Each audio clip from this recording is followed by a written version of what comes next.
Welcome to a new edition of the Neon Jazz interview series with jazz pianist Lisa Hilton on the 2023 album Coincidental Moment. We originally caught up with Lisa in the summer of 2020 when the pandemic was in a very uncertain yet dire place. We covered some great ground, and this marks our third interview with this talented California-based artist. We cover getting through the pandemic in its entirety, her latest albums, her upcoming spring 2024 tour, and so much more. Always a joy having Lisa on the show. Enjoy this interview.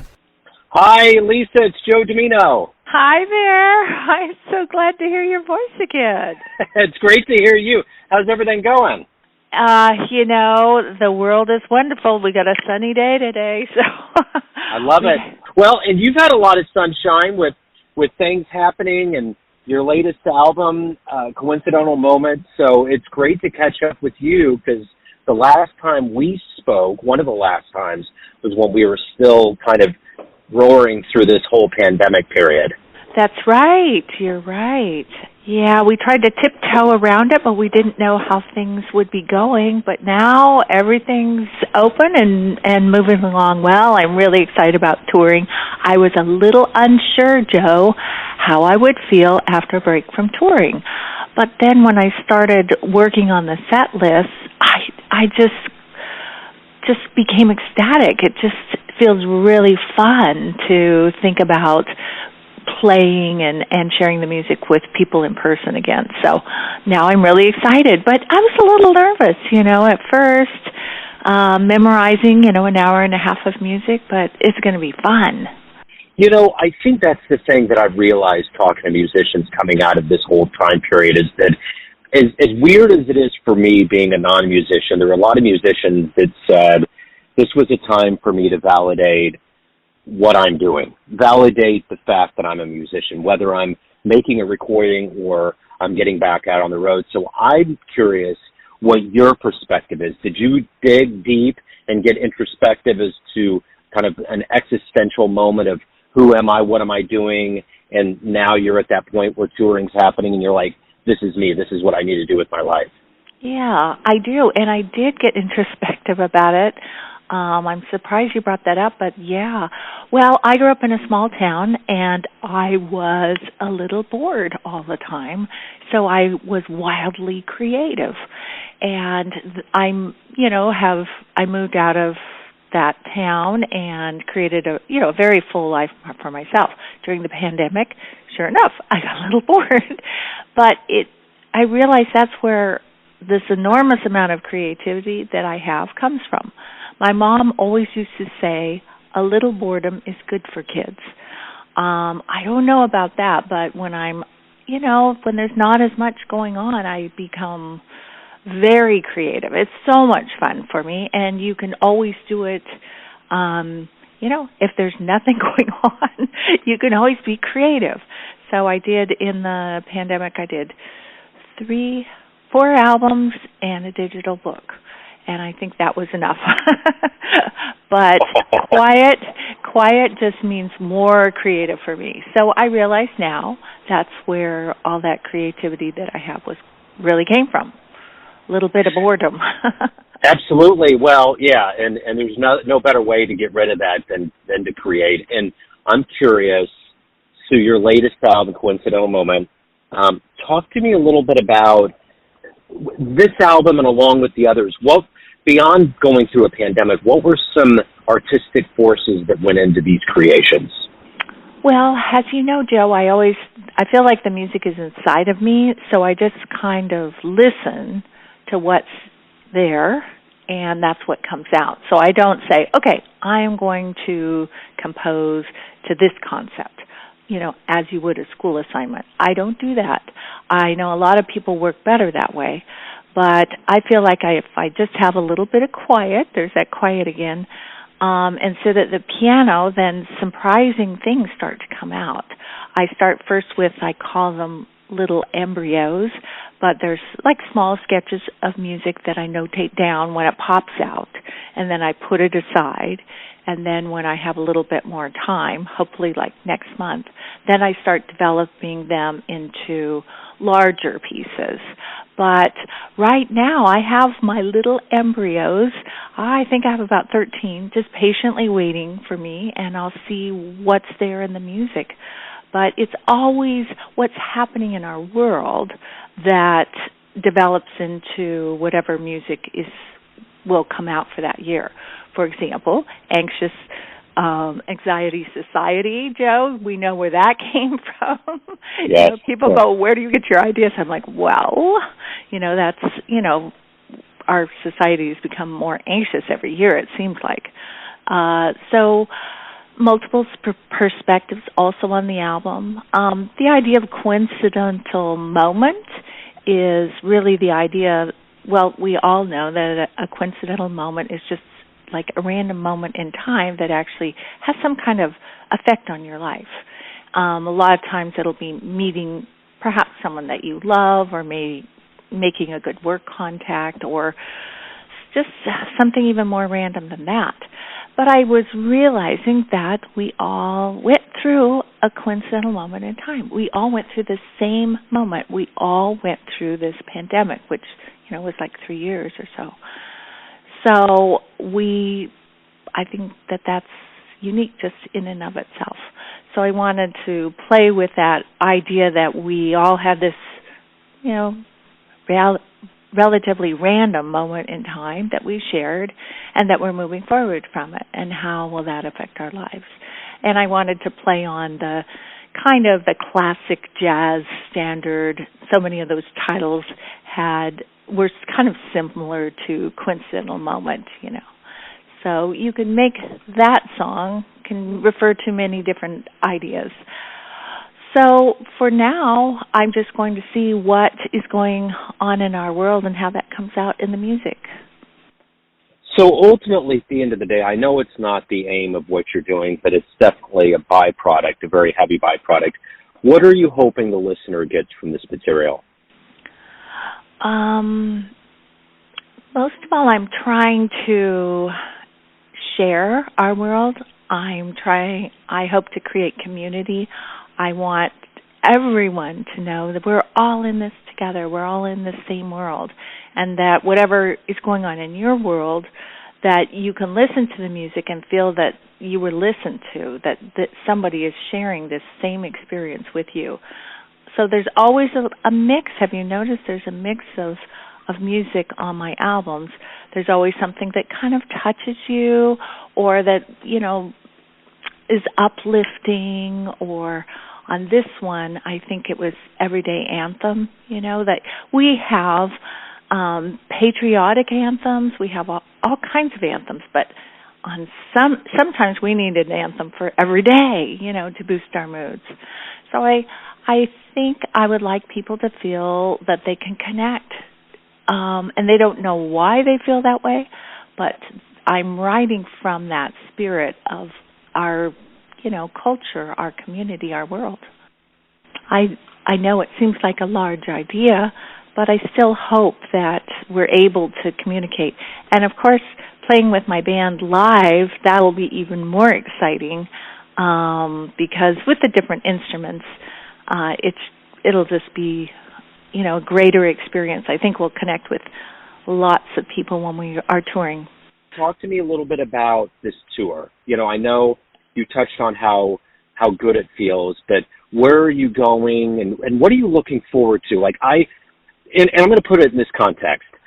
The other night, I emceed the first jazz talk on stage in front of a crowd with musicians. It was the Hot Sardines from New York, and they're a pretty hot jazz act. And I was just thinking, my brain was going into this concept of touring and what it means and how all of it kind of comes together. How does that puzzle work for you?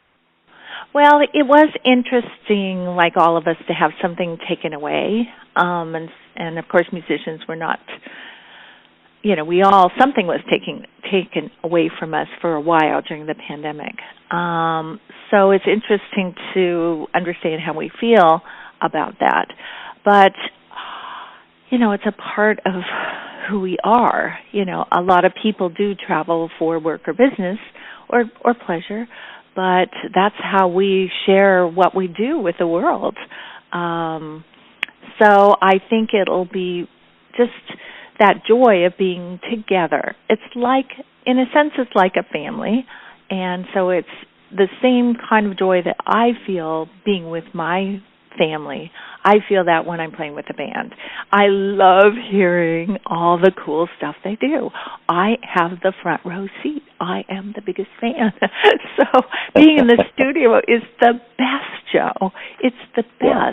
We take 3 takes of everything, and, you know, you're just marveling, oh, my God, what is Ingmar going to do next, you know? So I get to do that on stage. Last time on tour, in 2020, every place we played, we just had, you know, standing ovations and really good. All the shows were good. We taped them all, so I can tell you, yes, they were good. And we had great response. So now I feel, even though it's a few years later, I feel like we've got that momentum, and hopefully we will have the audiences.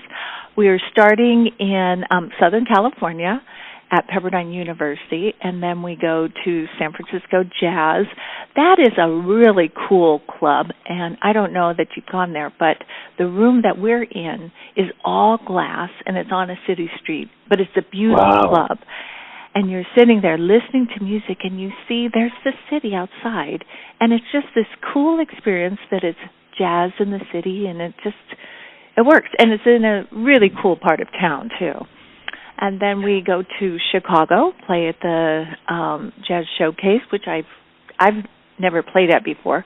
Played at a lot of places in Chicago, so looking forward to that. And it's springtime, and it's International Women's Month, so it's all a good time of year. And then up to Baltimore, and then in Maryland, just outside of it, it's Fredericks, Maryland, and then Carnegie Hall again, and then we end up at Allentown, Pennsylvania. So it's, you know, we're really going to see quite a few people, and we're really looking forward to it. So it's on your website. All of the dates are very clear, and there's a link to tickets for anybody out there that wants to get tickets. And that seems like a pretty impressive swath. I'm curious. This is the first time since 2020 that you've gone on a tour? Yes, and my reason was I normally book the tour around a show at Carnegie Hall, and because of the rules in New York City, they have to follow whatever was happening in the city, and I do book those shows 1 year out, and they couldn't make any promises on whether I would have to wear a mask on stage. So until that cleared up, I didn't make any performance plans. I did turn them down twice. I'm glad that they still asked me to come back after that. But it was centered around the decisions that were going on in New York City at the time. And, you know, all these shows were booked a year ago, so it does take us a while to get out on the road and make those commitments. So anyhow, we're very excited about it, and we've got Rudy Royston on drums, and he's bringing along some percussion toys. He likes to call them toys, some cool bongos and shakers and tambourines that really add a great vibe. Once again, we have Lucas Curtis on bass, who I greatly admire. He's a terrific bass player. And then the last 2 albums I've done have been with the great trumpeter Ingmar Thomas. And Ingmar and Lucas, the bass player, they went to Berklee College of Music together, and they were roommates. So they work together really well, and I think that we'll have a great show. I always look forward to Carnegie Hall because they've just got the best piano in the United States, pretty much. But all the shows should be wonderful. Yeah, that's the thing that I'm so happy to catch up with you about. You were one of the first interviews in that first batch of musicians in 2020 where we didn't know what was going on, and we were kind of navigating and trying to make sure that there were lights on in the flashlight. So it is, in such a triumphant way, I kept thinking, and I didn't talk about this at the time, I kept thinking in the back of my mind, I cannot wait to catch up with these musicians when they're back on the road because it's going to be so good. Because it was really heartbreaking. It was really hard. You know, it was hard to hear a lot of these musicians. Now, you're in California, and I think there's probably a little bit more levity to get out and to kind of move around. But in places like Brooklyn and other places that are kind of stacked up in these apartments, that people just couldn't get out. There was so much scrutiny. So I think that, the fact that musicians can actually get out and natively do what they do best is such a refreshing thing from my side of the microphone. Yeah, you've nailed that exactly. It just really, it's our sense of freedom, and our joy is playing our instrument, and we have all felt that even greater joy since we had to go without playing in public. Even I continued to record during the pandemic, but there was a time where that was a kind of iffy thing too. And, it's important to keep my band together and to, create work, in the studio. And I remember the first time, I think it was for More Than Another Day, and we were working at one of the few studios that had just been approved to open up, and there was all these measures you had to go through when you walked in the studio. And then we sat down for lunch, and everyone had a separate table, and it just felt like the antithesis of family. It felt like we had to be afraid of each other. But it all worked out, and we learned our lessons and made our way through that time. And, of course, that comes out in the music, too, but it's joyful music. It's music to listen to, not just, while you're, for example, having dinner. It's great music to work to. It's great music to cook dinner to work out to. I try and have a lot of rhythm in things because that's what's fun for us. And I really kind of tell stories about life or represent what we're going through in our culture. And I think that's the beauty and the conduit of musicians, is that you have that opportunity to capture the essence of what we're living through. And, the one thing I did notice is, I've always been deeply appreciative of going and covering shows as a journalist, but I also get to just go to and just see jazz on a regular basis. Kansas City's pretty flush. Do you sense that the crowds feel different? I know that, it's probably slowed down a little bit of everybody being fascinated to go back out, but is your sense that people are still in a different place than they were before, and this appreciation and exuberance for the music is a little bit more upped than it was before? I think everyone wants to have fun now. Everyone wants to have a good time. Everyone wants to be lifted. And there is that renewed feeling going out and seeing live music again. It feels great. It really does. And to feel safe about it. that's a plus too. So of course. But I know there's a lot of great music where you live, Joe, and we would like to come there sometime. Absolutely. I was just looking at that schedule, and I was thinking hopefully at some point you can swing through, because it would be wonderful. I know you would love Kansas City, for sure. I know. We're old friends by now, Joe. Yes, we are. Yes, we are. So the new album is Coincidental Moment, and the tour is going to be going, all the way through the country, and it's very easy to get tickets on your website. So is there anything else that we can dispense to put the good news out there for people that are curious about new material or the tour? Well, Joe, you're so great at just even talking with you today. And I know we both love music, but this is music that just uplifts your heart, touches you. You can listen forever. You can listen to it over and over again. And it's just, I just wanted to, uplift our world. There are a lot of difficult things going on. There's a lot of anxiety, like I said, and this is music that lifts our spirit and our soul and connects, hopefully, around the world. That's the reason why I've loved it as much as I have for all of these years, and I love covering it because it's that feeling. It's that warm analog glow that just makes you feel okay, and it's really hard to put a specific definition on it, but that's kind of the beginnings of jazz. I mean, from Duke Ellington to Count Basie, Louis Armstrong, all those early cats used to always say, it just feels good. It's got a swing. it comes to basic building blocks of this all music. the way back to Jelly Roll Morton. You know, it was music to put people in a good mood. Yeah, for sure. Well, Lisa, it's always wonderful to catch up with you. Have a wonderful tour, and good luck with the upcoming material. And, you know, this Neon Jazz is an old haunt, so I'm sure we're going to catch up down the road and keep giving the music to the people.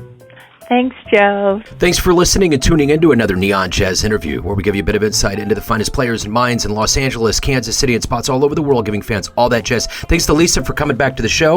If you want to hear more Neon Jazz interviews, you can find us on Spotify and Apple Podcasts. Subscribe to us at YouTube, and for everything Neon Jazz, go to theneonjazz.blogspot.com. Until next time, enjoy the jazz, my friends.